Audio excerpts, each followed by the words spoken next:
बच्चों, आपके सामने 80 शब्द प्रति मिनट गति का डिक्टेशन दे रहा हूँ। डिक्टेशन में जो आउटलाइन आ रही है वो मैं आपको पहले बता रहा हूँ लिख के, उसकी प्रैक्टिस करें, उसके बाद डिक्टेशन लिखें। इसके साथ ही मैं बताना चाहूँगा आपको कि रिपोर्टर और स्टेनोग्राफर्स की जगह जगह बहुत सी वैकेंसी आ गई है। अगर किसी बच्चों को ऑनलाइन एडवांस आउटलाइन चाहिए तो वो मुझसे संपर्क कर सकते हैं। उसमें मैं किस तरीके से आउटलाइन बनती है और कैसे बनाई उसके बारे में मैं डिटेल में बताऊंगा, ताकि आपको समझ में पड़े कि आउटलाइन किस तरीके से बनी।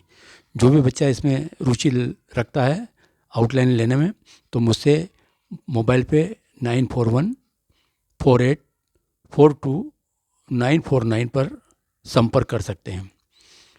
Yes, start. आउटलाइन देखें किस तरीके से बना रहा हूँ। सरकारी कार्यालय, सरकारी को डबल कर दिए और कार्यालय के लिए कर और ला कर दें, सरकारी कार्यालय। पिछले कुछ वर्षों में, पिछले का हमारे पास सब चिन्ह है।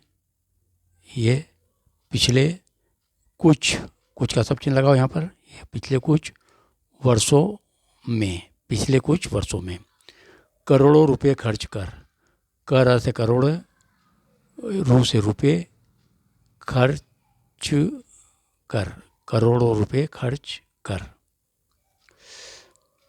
भारत में सरकारी व्यवस्था, भारत आधा करें, में सरकार को डबल कर दें और व्यवस्था के लिए एसटी लूप लगा दें। सरकार, भारत में सरकारी व्यवस्था। मुगलों के शासनकाल में, मुगल, मुगल के शासनकाल, शासन काल में, मुगलों के शासनकाल में। स्वतंत्र भारत में, स्वतंत्र का हमारा सब चिन्ह है। ये स्वतंत्र, यहीं से आप भारत बना के आधा करके स्वतंत्र भारत में। प्रशासनिक ढांचा, सा को बड़ा करें, प्रशासनिक और ढांचा ढ से काट दें। अंग्रेजी शासनकाल में, अंग्रेजी शासन काल में। देश के संविधान में, देश के संविधान का सब चिन्ह है, इसमें म लगा दें, देश के संविधान में। सरकारी कार्यप्रणाली है, सरकार को डबल करें, कार्यप्रणाली के कर और ल, सरकारी कार्यप्रणाली। राज्य सरकारों के बीच, राज्य सरकारों के बीच, बस काट दें, राज्य सरकारों के बीच। पिछले कुछ सालों में, पिछले का हमारा सब चिन्ह है, पिछले कुछ सालों में। तकनीकी विकास, तक से तकनीकी और स लगा दें। अब ये तक सा बना हुआ है, तकनीकी नहीं हुआ है, और यहाँ जैसे वह लगाएंगे तो तकनीकी विकास। या अगर आप चाहें तो पूरा ही बना सकते हैं, तकनीकी विकास वह लगा सकते हैं। यहाँ पर ऑनलाइन हो गए हैं, ऑनलाइन, और यहीं से हो गए हैं। सरकारी कर्मचारी, सरकार को डबल करें, कर और चर, सरकारी कर्मचारी। इसका एक कारण है, इसका सब चिन्ह है हमारे पास, इसका एक कारण है। अभी ये हुआ, इसका कारण है। एक करने के लिए आपको एक बिंदी लगा दें, इसका एक कारण है। संविदा कर्मचारी, संविदा कर्मचारी, कर चर कर्मचारी। उदाहरण के लिए, लाइन के नीचे उदाहरण और के लिए ऊपर कर दें, उदाहरण के लिए।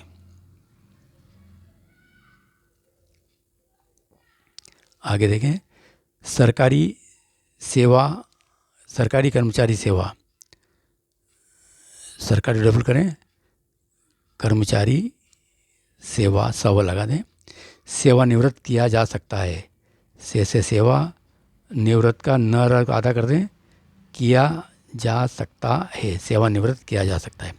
सरकारी कर्मचारियों के लिए, सरकारी कर्मचारियों के लिए। आम शिकायत, मस्त करके शिकायत कर दें। सर्वर डाउन, सर्वर को डबल कर दें और डर ना करके सर्वर डाउन। तकनीकी समस्या, तकनीकी सिया लगा दें, समस्या के लिए, या तकनीकी समस्या है। लास्ट में जो सिया लगाएंगे ये समस्या का काम करेंगे, क्योंकि समस्या में लास्ट में सिया आता है, वो सा ये सिया लगाया। निगरानी करनी चाहिए, निगरानी करनी चाहिए। तो बच्चों ये मैंने इस डिक्टेशन में जो आउटलाइन आ रही वो आपको दी। अब 80 शब्द प्रति मिनट गति से आप डिक्टेशन लिखें। Yes start. देश में सरकारी कार्यालयों का स्वरूप पिछले कुछ वर्षों में कॉरपोरेट ऑफिस की तरह बदला है। सरकारी इंफ्रास्ट्रक्चर में बदलाव के बावजूद क्या कर्मचारियों के व्यवहार और कार्यप्रणाली में भी कोई बदलाव आया है? यह सवाल आज भी अनुत्तरित है। सरकार करोड़ों रुपए खर्च कर ऑफिसेस को नया लुक दे रही है, पर कर्मचारियों के काम करने के तरीके पर कोई खास कदम नहीं उठाए गए हैं। भारत में सरकारी व्यवस्था का इतिहास प्राचीन काल से जुड़ा है। सम्राट अशोक, समुद्रगुप्त या मुगलों के शासन काल में भी जनता के लिए एक प्रणाली थी। अंग्रेज़ों ने 1947 में भारत छोड़ने के बाद लगभग 250 जिलों में एक प्रशासनिक ढांचा स्थापित किया, जिसे स्वतंत्र भारत में जारी रखा गया। आज भी हमें अंग्रेजी शासनकाल में बने सरकारी कार्यालय देखने को मिलते हैं। देश के संविधान के बाद सरकारी कार्यप्रणाली को सुव्यवस्थित करने के लिए केंद्र और राज्य सरकारों के बीच दायित्वों का निर्धारण किया गया।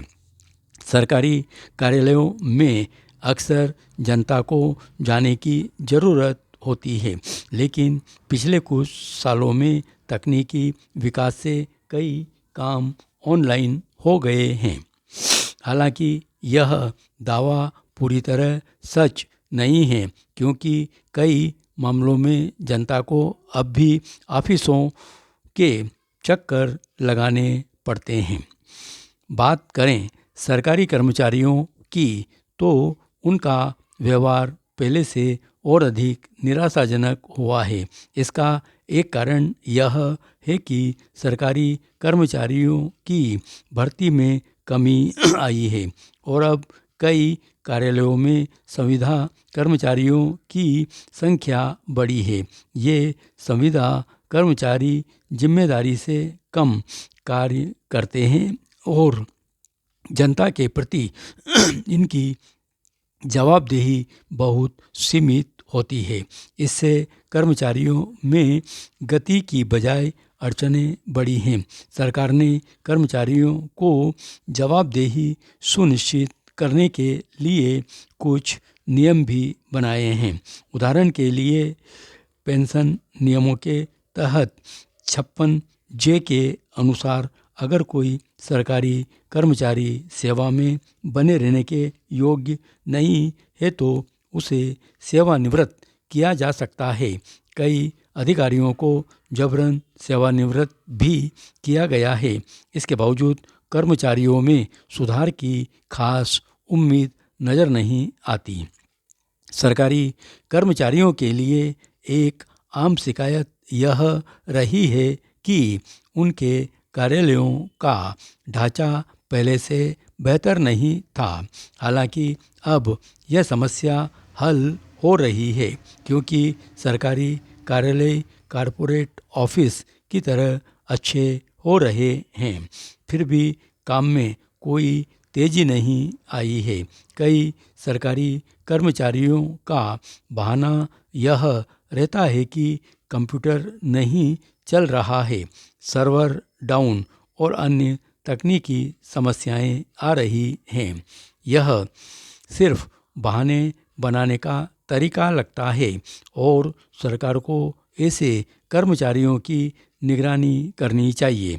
इसके अलावा अधिकारियों द्वारा जनता से मिलने के लिए निर्धारित समय की कई बार केवल दिखावा साबित होते हैं। अधिकारी उस समय अपनी मीटिंग में व्यस्त होते या किसी दौरे पर चले जाते हैं और जनता घंटों इंतज़ार करती रहती है। इस प्रकार के अधिकारियों की जवाबदेही तय हो। एक अन्य समस्या यह है कि सरकारी कर्मचारियों द्वारा फाइलों की नोटशीट में कई बार ऐसी टिप्पणियां डाली जाती है जो काम को अटका या रोक देती है।